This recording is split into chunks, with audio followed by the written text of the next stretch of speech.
अस्सलाम वालेकुम जी।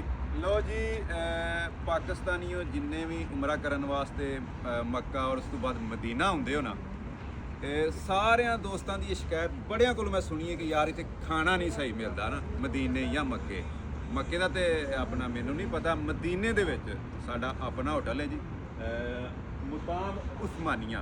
ते बागड़ी साहब मेरे भाई ने। बागड़ी साहब ये इलाके का की नाम है भला? अंबरिया।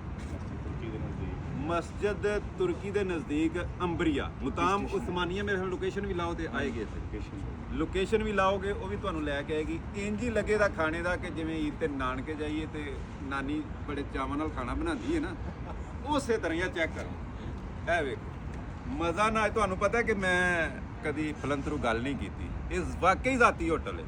ये मेरे कज़न भी ने, मेरे भाई ने, और पिंड भी एक ही है, पिंड दे नहीं। बागड़ी साहब इंशाअल्लाह तुसीं उस्मानिया च आके एक दफ़ा खाना खाओ, ज़रूर याद करोगे। यह जी शिकायत है ना कि मदीने च खाना नहीं सही मिलता, वो तुहाडी